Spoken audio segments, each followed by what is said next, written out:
Hi hello friends, welcome back to our channel. ಎಲ್ಲರೂ ಹೇಗಿದ್ದೀರಾ friends? ಚೆನ್ನಾಗಿದ್ದೀರಾ? ನಾನು ಚೆನ್ನಾಗಿದ್ದೀನಿ. ಐ ಹೋಪ್ ನೀವು ಚೆನ್ನಾಗಿದ್ದೀರಾ, ಚೆನ್ನಾಗಿರಬೇಕು ಅಂತ ಭಾವಿಸ್ತಾ ಬನ್ನಿ ಫ್ರೆಂಡ್ಸ್. ಇವತ್ತಿನ ವ್ಲಾಗ್ನ ಸ್ಟಾರ್ಟ್ ಮಾಡೋಣ. ಈಗಾಗಲೇ ಈ ವಿಡಿಯೋಗಳೆಲ್ಲನೂ ಶಾರ್ಟ್ ವಿಡಿಯೋಗಳನ್ನು ಚೆನ್ನಾಗಿರುತ್ತೆ, ಹಾಗೆ ಚಿಕ್ಕ ಮಕ್ಕಳವರಾಗಿ ನೋಡೋಕ್ಕೆ ಇಷ್ಟಪಡ್ತಾರೆ ಅಂತ ಹೇಳ್ಬಿಟ್ಟು ಇವಾಗಲೂ ಸೇರಿಸಿದ್ದೀನಿ. ಇವತ್ತು ಬಂದ್ಬಿಟ್ಟು ಭಾನುವಾರದ ವಿಡಿಯೋ ಆಗಿರುತ್ತೆ. ಅವತ್ತು ಇನ್ನು ಭಾನುವಾರ ಅಂದರೆ ಸ್ಪೆಷಲ್ ಇರುತ್ತಲ್ವ, ಇನ್ನು ಮನೆಯಲ್ಲಿ ಮಕ್ಕಳು ಎಲ್ಲನೂ ಇರ್ತಾರೆ, ಕೆಲ್ಸಕ್ಕೆ ಹೋಗೋರು ಎಲ್ಲನೂ ಮನೆಯಲ್ಲೇ ಇರ್ತಾರೆ ಅಂತ ಹೇಳ್ಬಿಟ್ಟು ಆವತ್ತೇ ಎಲ್ಲನೂ ಸ್ಪೆಷಲ್ಲು ಅಂತೇಳಿ ಇದು ಮಾಡ್ತಾರಲ್ವ. ಅದಕ್ಕೆ ಇವತ್ತು ಏನು ತಂದಿದ್ರು, ನಿಮ್ಗೆ ಯಾವ ಥರ ರೆಸಿಪಿ ತೋರಿಸ್ತೀನಿ ಅಂತ ನೋಡೋಣ ಬನ್ನಿ.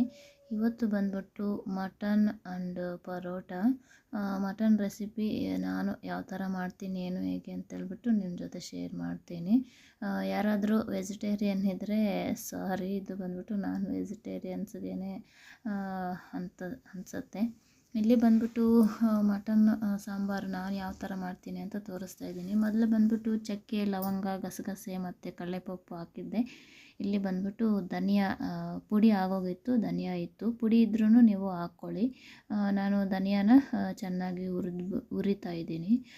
ನಮ್ಮ ಮನೇಲಿ ಪುಡಿ ಆಗೋಗಿದೆ. ಅದನ್ನು ಅಂದರೆ ಪುಡಿ ಆಗೋಗಿದ್ರೂ ಪ್ಯಾಕೆಟು ಆ ಥರ ಏನೂ ತರಿಸ್ಕೊಳ್ಳೋದಿಲ್ಲ. ಆದಷ್ಟು ಮನೆಯಲ್ಲೇ ಏನಾದರೂ ರೆಡಿ ಮಾಡ್ಕೊಳ್ಳೋಕ್ಕೆ ಟ್ರೈ ಮಾಡ್ತೀನಿ. ನೋಡಿ, ಈ ಥರ ಹುರ್ಕೊಂಡಿದ್ದೀನಿ. ಕಲರು ಚೇಂಜ್ ಆಗೋವರೆಗೂ ಸೌಂಡ್ ಬರೋ ಥರ.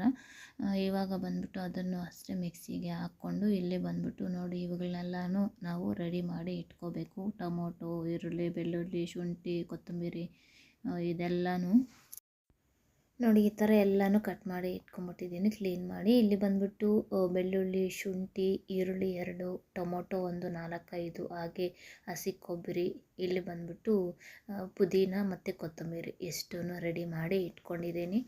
ಟೊಮೊಟೊನೂ ಅಷ್ಟೇ ಸ್ವಲ್ಪ ಜಾಸ್ತಿ ಹಾಕಿದ್ರೆ ಸಾಂಬಾರು ಗ್ರೇವಿನೂ ಜಾಸ್ತಿ ಆಗುತ್ತೆ, ಹಾಗೆ ಟೇಸ್ಟೂ ಚೆನ್ನಾಗಿರುತ್ತೆ. ಇವಾಗ ಅದನ್ನೆಲ್ಲ ಒಂದೊಂದಾಗಿ ಎತ್ಕೊಂಡು ಮಿಕ್ಸಿಗೆ ಎಲ್ಲನೂ ಹಾಕಿ ಇವಾಗ ಗ್ರೈಂಡ್ ಮಾಡ್ಕೊಳ್ಳೋಣ ಬನ್ನಿ. ನೀವೂ ಇದೇ ಥರ ಟ್ರೈ ಮಾಡಿ. ಒಂಥರ ಮಟನ್ ಸಾಂಬಾರು ಅಂದ್ರೇ ಒಂಥರ ಕಹಿ ಥರ ಇರುತ್ತೆ. ಅದು ಎಲ್ಲ ಇರದೇ ಇರಬೇಕು ಅಂದರೆ ಈ ಥರ ಟ್ರೈ ಮಾಡಿ. ನೋಡಿ, ಮಸಾಲೆನ ಈ ಥರ ರುಬ್ಬಿ ಇಟ್ಕೊಂಡಿದ್ದೀನಿ. ಒಂದು 2 ಟೈಮ್ಸ್ ಮಸಾಲೆನ ರುಬ್ಬಿದೆ, ಅಂದರೆ ಮಿಕ್ಸಿ ಚಿಕ್ಕದಲ್ವ, ಅದಕ್ಕೋಸ್ಕರ ಮಸಾಲೆನ ರುಬ್ಬಿ ಇಟ್ಕೊಂಡಿದ್ದಾದಮೇಲೆ ಕುಕ್ಕರ್ ಇಟ್ಕೊಂಡು ಅದರಲ್ಲಿ ಆಯಿಲ್ನ ಹಾಕ್ಕೊಂಡು ಸಣ್ಣದಾಗಿ ಕಟ್ ಮಾಡಿ ಇಟ್ಕೊಂಡಿದ್ದಂಥ ಈರುಳ್ಳಿನೂ ಹಾಕ್ಕೊಂಡು ಅದು ಕಲರ್ ಚೇಂಜ್ ಆಗೋವರೆಗೂ ನಾವು ಚೆನ್ನಾಗಿ ಫ್ರೈ ಮಾಡ್ಕೋಬೇಕು. ನೀವು ಟೊಮೊಟೊ ರುಬ್ಬೋಕೆ ಹಾಕದೇ ಇದ್ದರೆ ಇವಾಗ ಒಗ್ಗರಣೆಗಾದ್ರೂ ಹಾಕ್ಕೋಬೋದು, ಪರವಾಗಿಲ್ಲ. ಅದನ್ನು ಟೊಮೊಟೊ ಆಗಾಗ ಸಿಗಬಾರ್ದು, ಅದಕ್ಕೋಸ್ಕರನೇ ನಾನು ಗ್ರೈಂಡ್ ಮಾಡ್ಕೊತೀನಿ. ಇಲ್ಲಿ ಬಂದ್ಬಿಟ್ಟು ನಾವು ಈರುಳ್ಳಿ ಸ್ವಲ್ಪ ಕಲರೆಲ್ಲ ಚೇಂಜ್ ಆಗಿದ್ದಾದಮೇಲೆ ನಾವು ರುಬ್ಬಿ ಇಟ್ಕೊಂಡಿದ್ದಂಥ ಮಸಾಲೆನ ಹಾಕ್ಕೊಂಡು ಚೆನ್ನಾಗಿ ಫ್ರೈ ಮಾಡ್ಕೋಬೇಕು. ನಾವು ಎಷ್ಟು ಫ್ರೈ ಮಾಡ್ಕೊತೀವೋ ಮಸಾಲೆನ ಅಷ್ಟು ಸಾಂಬಾರು ಟೇಸ್ಟ್ ಅನ್ನೋದು ಚೆನ್ನಾಗಿರುತ್ತೆ. ಹಸಿ ವಾಸನೆ ಎಲ್ಲನೂ ಹೋಗೋ ಥರ ಚೆನ್ನಾಗಿ ಫ್ರೈ ಮಾಡ್ಕೋಬೇಕು. ಇಲ್ಲಿ ಬಂದ್ಬಿಟ್ಟು ಇನ್ನೊಂದ್ಸಲ ಹೇಳ್ತೀನಿ ನೋಡಿ, ಧನಿಯಾ, ಚಕ್ಕೆ, ಲವಂಗ, ಗಸಗಸೆ, ಹಾಗೆ ಕಡಲೆಪಪ್ಪು, ಹಸಿ ಕೊಬ್ಬರಿ ಮತ್ತು ಈರುಳ್ಳಿ, ಬೆಳ್ಳುಳ್ಳಿ, ಟೊಮೊಟೊ, ಶುಂಠಿ ಇಷ್ಟನ್ನು ಹಾಕಿ ಮತ್ತು ಕೊತ್ತಂಬರಿ, ಪುದೀನ ಇಷ್ಟನ್ನು ಹಾಕಿ ರುಬ್ಕೊಂಡಿರೋ ಅಂಥದ್ದು.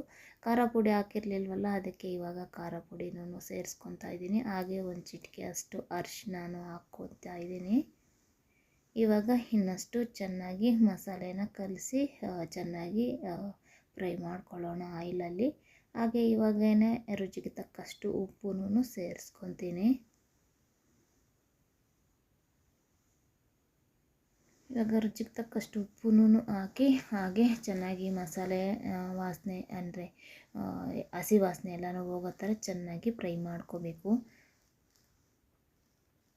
ನಾನು ಮಸಾಲೆನ ಸ್ವಲ್ಪ ತರಿಯಾಗೇ ಹಾಕ್ಕೊತೀನಿ, ಅಷ್ಟು ನುಣ್ಣಗೆ ಹಾಕ್ಕೊಂಡ್ರೆ ಇಷ್ಟ ಆಗೋದಿಲ್ಲ, ಸಾಂಬಾರು ಒಂಥರ ಆಗುತ್ತೆ. ನೋಡಿ, ಇವಾಗ ಆಯಿಲೆಲ್ಲ ಮೇಲೆ ಬಿಟ್ಕೊಂಡಿದೆಯಲ್ಲ, ಅಲ್ಲಿವರೆಗೂ ಚೆನ್ನಾಗಿ ಫ್ರೈ ಮಾಡ್ಕೋಬೇಕು.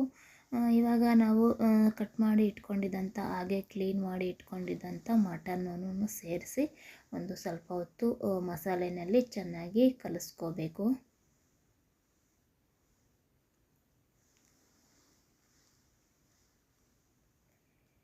ಹೇಳ್ದೆ ಅಲ್ವಾ, ಇದು ಬಂದ್ಬಿಟ್ಟು ಮಟನ್ ಸಾಂಬಾರು ಅಂದ್ರೇ ಒಂಥರ ಕಹಿ ಥರ ಇರ್ತಾಯಿತ್ತು ಆವಾಗ ನಾವು ತಿಂತಾ ಇದ್ದಿದ್ದಾಗ.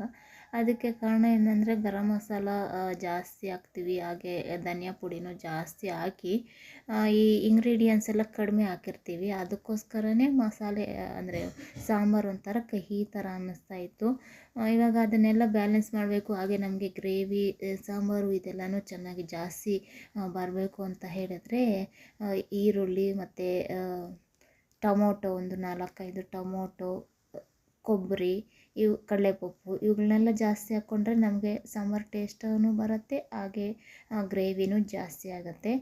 ನಾನು ಇಲ್ಲಿ ಬಂದ್ಬಿಟ್ಟು ಭಾನುವಾರ ಎಲ್ಲ ಮನೆಯಲ್ಲೇ ಇರೋದ್ರಿಂದ, ಮಕ್ಕಳು ನಮ್ಮವರು ಎಲ್ಲನೂ ಮನೆಯಲ್ಲೇ ಇರೋದ್ರಿಂದ ಬೆಳಗ್ಗೆನೇ ಮಾಡಿಬಿಡ್ತೀನಿ. ಬೆಳಗ್ಗೆ ಒಂದು 9-9:30 10 ಒಳಗಡೆ ತಂದು ಕೊಡ್ತಾರೆ, ಆವಾಗ ಮಾಡಿಬಿಡ್ತೀನಿ. ಹಾಗೆ 2-3 ಟೈಮ್ಸೂ ಆಗೋ ಥರ ಒಂದೊಂದು ಸಲ ಮಟನ್ ಈ ಥರ ಪಕ್ಕಕ್ಕೆ ಇಟ್ಕೊಂಡು ಬಿರಿಯಾನಿ ಮಾಡೋದು ಅದೇ ಸಾಂಬಾರಿಗೆ, ಇಲ್ಲಾಂದರೆ ಅದೇ ಸಾಂಬಾರಿಗೆ ಚಪಾತಿ ಆರೋ ರೈಸು ಮತ್ತು ನೈಟ್ ಟೈಮಲ್ಲಿ ರೈಸು ಈ ಥರ ಏನಾದರೂ ಮಾಡ್ಕೊತೀನಿ, ಸಾಂಬಾರಾಗಿರುತ್ತೆ.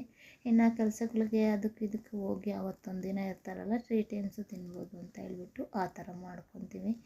ಇನ್ನು ಅದು ಒಂದು ಕಡೆ ಇನ್ನು ಒಂದು 5-6 ವಿಸಿಲ್ ಬರಬೇಕಾಗತ್ತೆ, 7-8 ವಿಸಿಲೇ ಅಂತ ಅಂದ್ಕೊಳ್ಳಿ. ಇಲ್ಲಿ ಬಂದ್ಬಿಟ್ಟು ನನ್ನ ಮಗ ಪರೋಟ ಚೆನ್ನಾಗಿರುತ್ತೆ ಮಮ್ಮಿ ಅಂತ ಹೇಳ್ದ.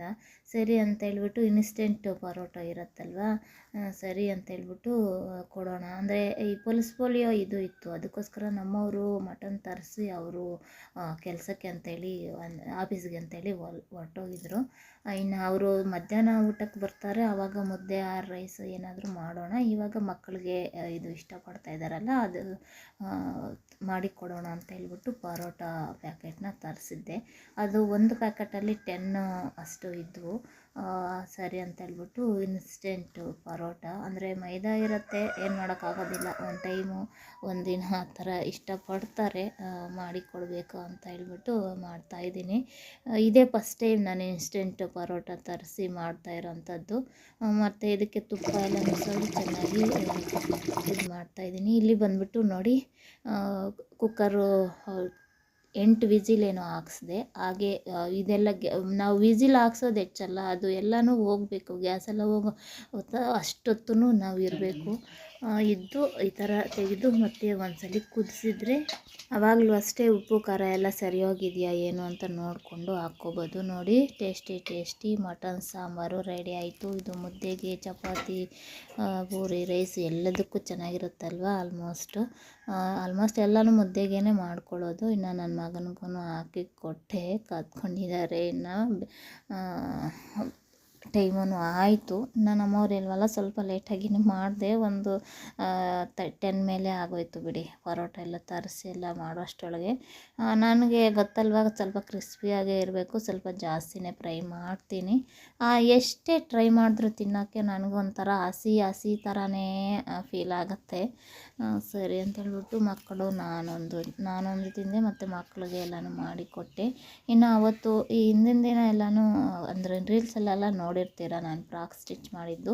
ಅವತ್ತು ಕಟ್ ಮಾಡೋದು ತೋರಿಸಿ ಮತ್ತು ಸ್ಟಿಚ್ ಮಾಡಿದ್ದೆ, ಮತ್ತು ಯಾವ ಥರ ಫೈನಲಾಗಿ ಯಾವ ಥರ ಬಂತು ಅಂತ ಹೇಳಿ ತೋರಿಸಿರಲಿಲ್ಲ. ಅದಕ್ಕೇ ರೀಲ್ಸಲ್ಲೂ ಹಾಕಿದ್ದೆ, ಮತ್ತು ಇವತ್ತು ಶೂಟ್ ಮಾಡ್ತಾಯಿದ್ದೀನಿ. ಈ ಹಿಂದಿನ ವೀಡಿಯೋಕ್ಕೆ ಹಾಕೋದಕ್ಕೆ ಅಂತಲೇ ಇವತ್ತು ಇದನ್ನು ವೀಡಿಯೋನ ಮಾಡ್ಕೊತಾ ಇದ್ದಿದ್ದಂಥದ್ದು.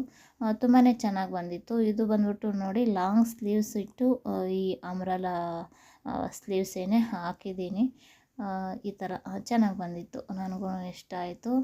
ನೋಡಿ, ಫುಲ್ಲು ಸ್ಯಾರಿ ಫುಲ್ಲು ಎಲ್ಲನೂ ಹಾಕಿದ್ದಿದ್ದು ಎಷ್ಟು ಚೆನ್ನಾಗಿ ಬಂದಿದೆ ಲೆಂತ್ ಎಲ್ಲನೂ.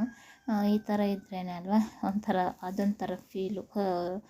ಜಾಸ್ತಿ ಬಟ್ಟೆನಲ್ಲಿ ಏನಾದರೂ ಸ್ಟಿಚ್ ಮಾಡಿಸ್ಕೊಂಡ್ರೆ ಒಂಥರ ಚಿಕ್ಕ ಮಕ್ಕಳ ಥರ ಚಿಕ್ಕ ಇದರಲ್ಲಿ ಯಾವಾಗಲೆಲ್ಲನೂ ಈ ಥರ ರೌಂಡಾಗಿ ತಿರುಗಿ ಈ ಥರ ಕೂತ್ಕೊಳ್ತಾ ಇದ್ದರೆ ಸುತ್ತಲೂ ಗಾಳಿ ತುಂಬಿಕೊಂಡು ರೌಂಡಾಗಿ ಬುಟ್ಟಿ ಥರ ಬರ್ತಾಯಿತ್ತು, ಅದು ನೆನಪಾಗತ್ತೆ. ಈ ಥರ ಯಾರೆಲ್ಲ ಮಾಡಿದ್ದೀರಾ, ನೆನಪಿದೆಯಾ?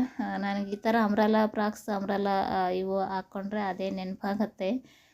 ಇವಾಗ ಸುತ್ತೂ ಹಾಕ್ಕೊಂಡು ಫೋಟೋ ಇಡ್ಸ್ಕೊತಾರೆ, ನಾವು ಆವಾಗ ಸುತ್ತೂ ರೌಂಡ್ ತಿರುಗಿ ಕೂತ್ಕೊಂಡ್ರೆ ಅದೇ ಬುಟ್ಟಿ ಥರ ಬರ್ತಾಯಿತ್ತು. ಅದೊಂದು ನೆನಪಾಗುತ್ತೆ ಈ ಥರ. ನಿಮಗೆ ಯಾವ ಥರ ಅನ್ನಿಸ್ತು, ಚೆನ್ನಾಗಿದೆಯಾ ಏನು ಹೇಗೆ ಅಂತ ಹೇಳ್ಬಿಟ್ಟು ಕಾಮೆಂಟ್ ಮಾಡಿ. ಇನ್ನೂ ಡಿಸೈನ್ ಎಲ್ಲನೂ ಹೊಲಿಬೇಕು ಅಂತ ಹೇಳಿ ಅನಿಸುತ್ತೆ ಫ್ರೆಂಡ್ಸ್, ಆದರೆ ನನಗೆ ಟೈಮ್ ಸಾಲೋದಿಲ್ಲ. ಅದು ಬೇರೆ ಅವರು ಅಮೌಂಟ್ ಕೊಡೋದೂ ಅಷ್ಟರಲ್ಲೇ ಇರುತ್ತೆ. ಅದಕ್ಕೋಸ್ಕರ ಅಂತ ಹೇಳ್ಬಿಟ್ಟು ನಾನು ಈ ಥರ ಸ್ಟಿಚ್ ಮಾಡಿ ನನಗೆ ಬೇಗ ಆಗೋ ಥರ ಅವ್ರಿಗೂ ಸ್ಯಾಟಿಸ್ಫ್ಯಾಕ್ಷನೂ ಆಗಬೇಕು. ಅವರೂ ತುಂಬಾ ಇಷ್ಟಪಟ್ಟರು ಫ್ರಾಕ್ ಅನ್ನೋದು.